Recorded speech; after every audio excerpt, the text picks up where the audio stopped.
Thanks for joining us for another episode of Mid-American Gardener. I'm your host, Tanisha Spain, and joining me on the set today is our pal, Phil Nixon. He's here to talk about all things creepy crawly with us today. Before we get started, Phil, introduce yourself and tell us a little bit about you. I'm Phil Nixon. I'm a retired extension entomologist with the University of Illinois. And so, as Tanisha said, if it creeps or crawls, I'm your guy. That's true. And today, we were talking yesterday, he said, I think I'm going to talk about slugs and grubs. And I thought, please don't bring live ones in. So thankfully, today, this time you didn't, because sometimes you do. Yeah. So I got lucky this time around. I was going to go look for them and just didn't quite feel like doing it yesterday. And you know what? No complaints from me. So we're dry labbing it, as they call it, say in science. I like it. So nature is awake and things are happening. And so we are starting to see those slugs and grubs and insects out there. So tell us a little bit about where we are right now and some things that we'll be seeing outside in our gardens. Okay. Well, a lot of times this time of year, you'll get gardeners will commonly be, they're digging in the ground. Mm-hmm. They're going to be planting garden and things of this nature. They may be transplanting some trees, doing things of that nature. And generally, and it's not uncommon for them to come across creepy crawlies in the soil. And one of the more common ones that they're going to find are going to be grubs. Okay. And typically it's not going to be this big. Typically going to be about an inch long, and they're white and usually C-shaped like this when you see them. And they have a brown head and 6 brown legs or light tan legs, depending on the type. And generally when you're gardening, they're going to be in a situation where they're there just feeding on dead organic matter. We have a variety of different types of grubs that occur, and the ones that get the most play are the larval stage, immature stage of Japanese beetle and mass chafer, which are serious lawn pests, will feed on the roots of grass and cause damage, and they're just kind of coming up right now, and their eggs are laid typically in the latter part of June, early part of July, usually the first half of July, throughout most of the Midwest, and they're going to be hatching out by the early part of August. Okay. And they feed on that turf then, commonly when we've got kind of a dry spell and the grass isn't growing all that fast, and they'll eat the roots away, and you'll get brown areas of turf that you can just pull back because the roots are eaten off, and it can cause large areas to die, and there's a lot of insecticide sprays that are used to control those and things of this nature. But what they do then in the fall is they go down for the winter. Mm-hmm. They come back up in the spring. They go down to winter. The Japanese beetle grubs will go down when it's 60 degrees Fahrenheit. The mass chafers when it's 50. They both come up when it's 50 degrees Fahrenheit in the root zone. And you go, well, how do you know what's the temperature in the root zone? Well, you look on the newspaper. Oh. Typically in our local News Gazette, the back page of the first section every day, top half, is all on weather. Okay. And right there is soil temperature, 4-inch and 6-inch depth. Well, hot dog. And yesterday's paper said that it was 54 degrees at the 4-inch depth and 56 degrees at the 8-inch depth. And they come up at 50 degrees. Okay. So you know they're up. They're up. They're up and they're feeding. But what happened is they went down for the winter, and some of them died during the winter and didn't make it. Got fungus diseases. Got eaten by other animals, things of this nature. Mm-hmm. And so the bottom line is, what comes up in the spring is fewer than what was out in the fall. Sure. And kind of a rule of thumb on turf feeding grubs is, if it wasn't enough grubs to kill off your grass in the fall, it ain't going to be enough to do it in the spring when the temperatures are cooler and there's more rainfall in spring, generally. We had a very dry April in the Midwest. But generally, and so the grass is growing better and doing better. And so if there weren't enough grubs to kill the grass in August and September when it was dry and hot, there sure ain't going to be enough in the spring to do it. Now, what other clues are there? But what other clues are there if you suspect grubs are eating your lawn, do they move in a circular pattern? Can you find them kind of like how moles move? What do you do to find out? What's the... Well, they don't move very much at all. Okay. In fact, what you'll do is you'll get areas they call it wilting grass, or there'll be a few kind of a brownish patch of grass that'll be there. And in fact, I was doing some training with some professionals up in the Chicago area a couple of weeks ago, and one of them actually asked me at the end. He says, "How far do grubs move?" And I did this. That's it, huh? That's it. That's it. Now they do all of this in between, but from here to there, 3 to 5 feet is usually about it. Now, does that make them easier to treat? Well, yeah, they're going to be where mom laid the eggs. I like it. and they're going to be where they fed on the grass. Now, when the adults come out, they can fly 1.5 miles at a time, but that's a different ball game. So you can't assume they're all going to stay in the same place year to year. Gotcha. But within the same year, they're not really going to move. And so, like I said, if you didn't have them in the fall, you didn't going to have them in the spring. Okay. Now, what gardeners commonly do is they're going to find a third type of white grub, and that's the 3-year white grub, or the true white grub they call them. Okay. And we'll get a little technical here. You can actually tell the difference between white grub species by the pattern of thick hairs or light spines on the underneath side of their last abdominal segment. Interesting. Only you would know that. Well, not only you, but definitely you. And so what I tell people is that, to identify which species you've got, you kind of got to get friendly with the butt hairs of a grub. Hey, science, right? Yeah, yes, science. And when you're doing it, usually the grub does what grubs commonly do when you mess around with them. At any rate. Just be prepared. Same as if you pick up a toad or a turtle. Yeah. Same idea. Okay, so at any rate, what typical gardener is going to find that's going to be in their mulched garden, or where they've been growing vegetable plants and so on, is going to be true white grubs, which can feed on the roots of lots of different things, but they don't feed on the roots of very much things. They can be a turf pest too.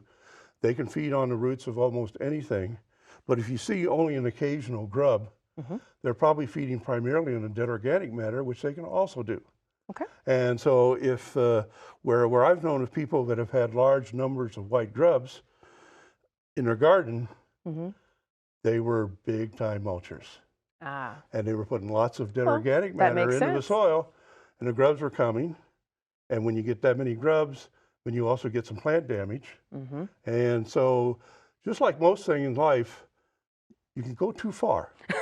And sometimes when you go too far with mulch, you get mulch so deep that the roots of your vegetables can't get down to the soil. Yes.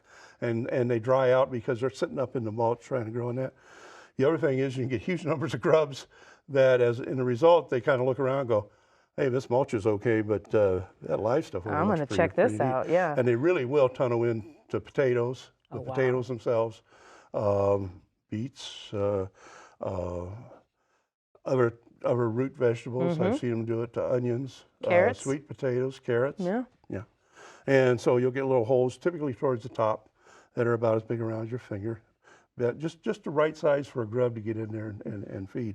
And so, how do you control that? Organically or inorganically?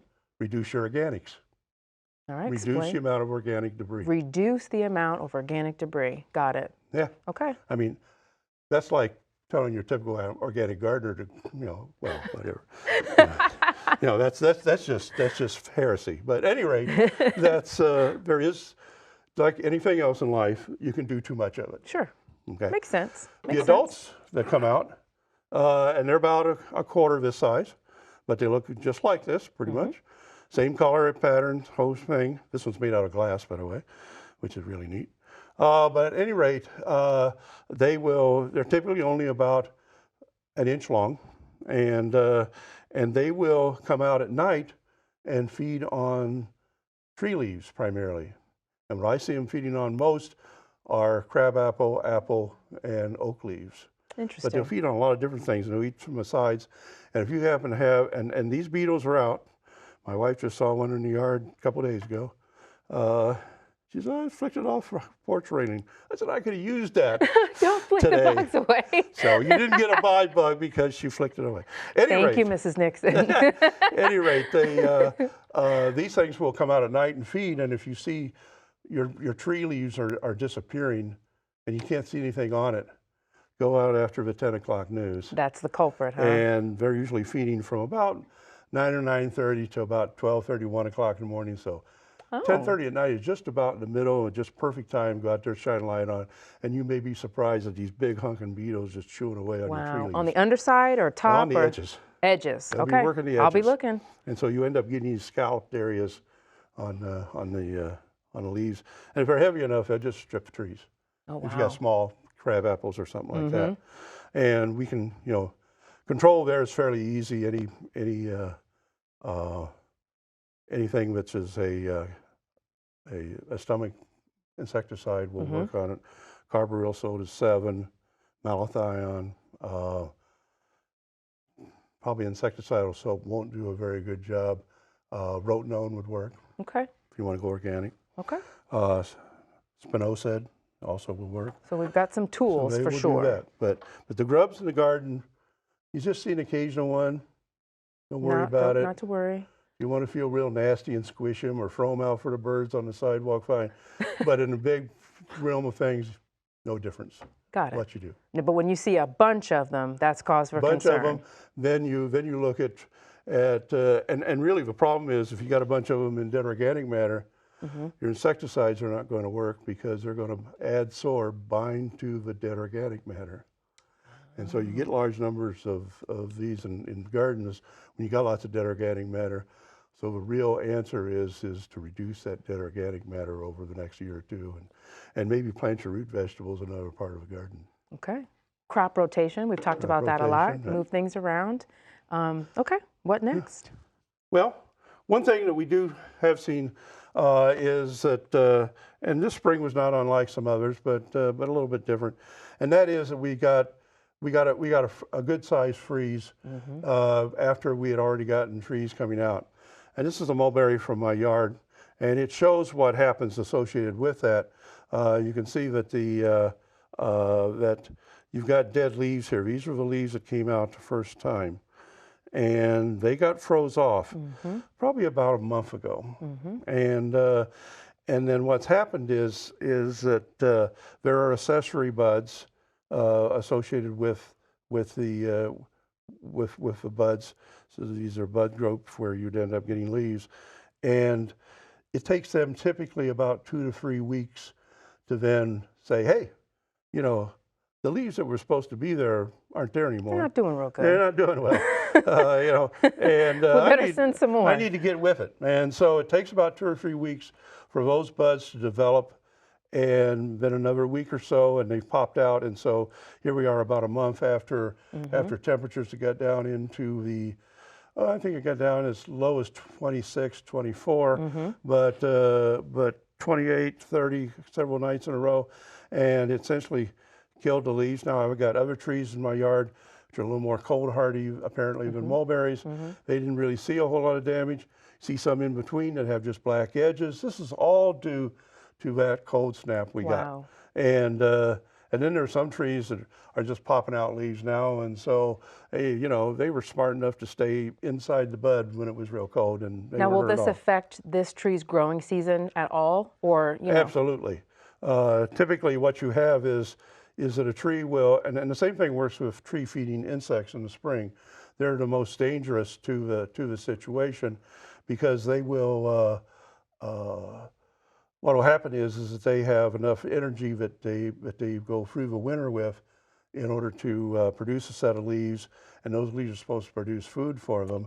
And by the time they get to the 1st July, they're pretty well got the food that they're going to get. And from that on, it's just kind of we're going to keep a steady state, and we're going to what food the leaves produce from around the 1st July on through the rest of the season is maintaining the plant. And where they really made hay and got lots of energy built up was in those first few months in spring.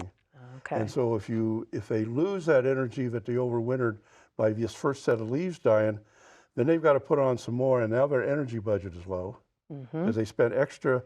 They spent double the amount of energy. They put out these, and they didn't work. Put out these essentially the same amount of energy, and now That's the pretty tank taxing. is lower than it Yeah, was. sure. And if they lose this set again, they may die. Oh, wow. So they do have other buds that will shoot, but if they just don't have enough food in the tank, they're goners. And so it's important that these leaves do well, and these would be the tree would be very sensitive then to getting some insect that eats all the leaves in the spring, which would be another way that they would lose the leaves, and then they could be in serious trouble. So as things are now, if it goes ahead and goes through the season, nothing serious really happens, they'll produce enough energy. They might not fill up the tank quite by the end of the season, but the next year they'll catch up. You know, we went to Japan House earlier this spring, and if you follow Japan House, you know the cherry blossoms didn't bloom this year for that exact same reason. So different tree, but kind of still the same effects of that cold snap. Well, it was a different cold snap. Oh, okay. The cold snap that took out the cherry blossoms was the 10 below zero that we've had locally here and throughout much of the Midwest, I believe in late December. Okay, gotcha. That's the, on cherries, on Mary plants, the flower buds are more sensitive to very severe cold, whereas the leaf buds are not so susceptible. And so it wasn't the late frost that got the cherry blossoms, it was the 10 below zero we got much earlier. Gotcha. So anytime that happens, that'll take out your rose blossoms. But you really see the effects and how the trees have to try to make up for or decide, all right, we're not flowering this year. I need to save it. You know, I need to save some of that energy. And same with your tree. Yeah, and in the cherry case, they're going to have, those leaves should produce, because they're not spending energy producing reproductive structures, flowers. It's all going into leaves. Chances are the bloom will be even bigger than it would have been this spring because they're going to have extra energy in the tank to do So flowering. that gives us something to look forward to. Mm-hmm. So do we need to do anything? Let's say someone's got trees at home like this that are damaged. Do you need to do any pruning or cutting back? Is it too early, too late? What tips do you have for folks who may have some damage like this? Watch it. Watch it? Watch it. Keep the pruners in your pocket. Keep them on standby. Or in the shed or wherever the case may be. You know, trees kind of hurt a little bit. Last thing you need to do is hurt it some more. Okay. Now, if you do need to prune it, go on ahead and do so because what's left will go on ahead and produce food for the plant. But if you can kind of give it, not bother it, and in the span of the next few weeks, these will dry up enough that they will fall off. I mean, they're still height now, but they will fall off. And come another month from now, you won't know anything happened. That's so fascinating. So sometimes people say, well, I need to go out and pick off those dead leaves. They really look bad. You know, look the other direction for 2 or 3 weeks. It'll take care of itself. Yeah, exactly. Exactly. I agree with you. That's fascinating, though, how it adapts, how nature adapts, and just so cool. I'd never stop learning stuff like that. All right. What's the next item? Well, another thing associated with winter is that we happen to be having fairly cool temperatures right now in the Midwest, and we're having a bit of temp. Now we had earlier in the year we had a bunch of temperatures that were up in the 70s and the 80s, probably 3 or 4 weeks of those, and in that situation, the bugs kind of got ahead of the plants. And what I'm showing here is that for most plants, probably it is that they will start doing things and functioning at about 39 degrees Fahrenheit as a rule. There's some that are lower temperatures, some that are higher, but most insects will be around 50 degrees. We call those base temperatures.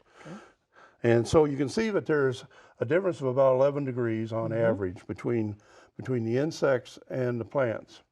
And in a normal year, things come along and they warm up gradually, and you have a certain amount of fluctuation in the spring, back and forth into the 30s to the 50s to the 70s to whatever. And then it gets into, after Memorial Day, typically, it warms up for good, okay? When we have a lot of early high temperatures, like we had this year, the insects kind of get ahead because although the trees are developing and other plants are, trees and shrubs and other plants, sort of the insects, and the insects will typically do faster. Now, the insects always have an ace in the hole, and that is not all their eggs hatch at the same time. And so they always leave some back. And so some people think, well, it gets real warm and then it gets real cold. You got rid of all the insects. Yeah, they died. No. Insects have been around for 300 million years. They're not getting fooled that easily. They've got to back up. They've got to back up. They were around when the dinosaurs showed up, so, they're not that stupid. And so they don't put all their eggs in the same basket. They don't all hatch at once. And so some will be more dormant and will go dormant through even a very warm temperature. Stays warm, and the ones that hatched early are ahead, and the others have to catch up. But if you get a real cold snap, it kills a bunch of insects. There's some that are left by to hatch, and they'll do all right, and they'll bring the thing along. Now, is there a chance for the pendulum to sort of swing back? Can the plants catch up with the insects, Certainly. Once they're gone? And we're having kind of a cool period right now, and that's what's happening right now.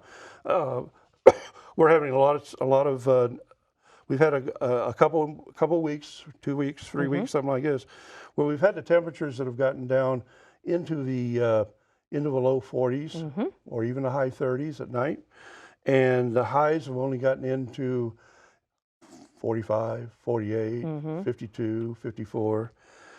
Well, what's happening then is the trees and shrubs and other plants are growing, albeit slowly, due to the temperatures not getting real warm. Base temperature on insects is only 50 degrees, which means if a temperature didn't get above 50, it's like that day never happened.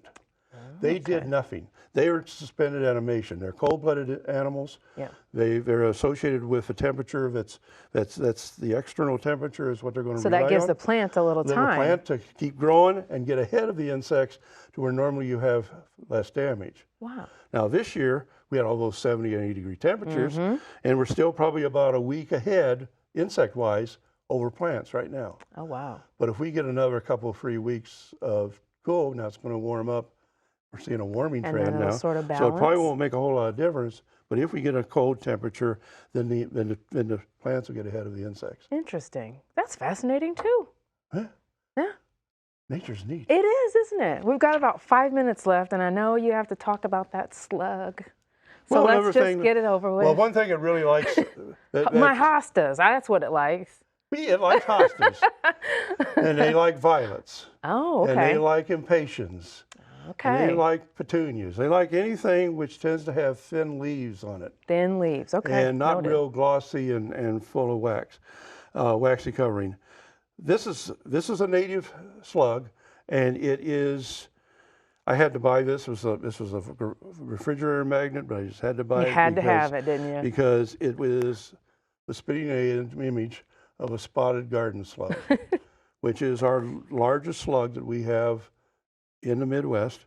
They get up to typically about 3 inches long, and when they get to trucking and they're moving up a siding or something like this, they'll stretch up to about 6 inches. So they'll get up to about twice this long, but they're brownish or beige in color, and they have black spots mainly towards the front, a little bit towards the back, 2 tentacles, which is what slugs have. They're shellless snails. Our most common slug is a gray garden slug, and it's a little guy. It's typically only about 3/4 of an inch long to an inch, something like that. And they can be gray, they can be black, they can be tan, they can be blonde. They have a whole wide range of colors, all called gray garden slug. Obviously, you know what the first one that was found, what color it was. Had to be gray. Had to be gray. But at any rate, slugs are going to like cool, damp weather, just like most of your diseases do. And so when we have a cool spell, we've had dry weather, but if it had been more wet, you'd have more slug damage. And they will, unlike most insects which tend to eat from the edges of the leaves, slugs and snails will eat from the center. And so a good clue that you've got slugs that are being affected is if you have holes in your hosta leaves or whatever. And that's a clue that you've got them. Now, there are as many home remedies to control slugs as there are ways to kill plants and ruin soil. Yes, I could see that. We've got about 2 minutes left, so tell us the trick. Don't leave us hanging. There are slug baits out there that have iron phosphide in them. Okay. Most common brand name is called Sluggo, Sluggo. Sluggo, okay. Or if you're old like me and remember the Nancy comic strip, Sluggo was the main guy in the temple. I never can say it without thinking of him. At any rate, that works well. Okay. Copper collars around things. Interestingly enough, if you have a strip of copper, it contains an inherent electrical charge. And if something wet, and slugs are always wet, they're full of slime, covered with slime, touches that, they'll get a shock and they will turn away. Interesting. And so that will work. We're out of time. Or salt. And if anybody's ever been to the Bonneville Salt Flats, you can see for miles and not see a single plant. Because You of the don't want salt. your backyard to look like that. All right. Okay. Wood ashes, anything alkaline, do the same thing. And the limestone will do the same thing. Yeah, it'll get rid of slugs, but it will ruin your soil for decades, if not hundreds of years, Okay. if not longer. But there are good options. Iron phosphides Okay. work great. Copper strips work great. Phil, always a pleasure. Always a good time when you show up. Thank you so much. And thank you so much for watching. And we will see you next time. Good night.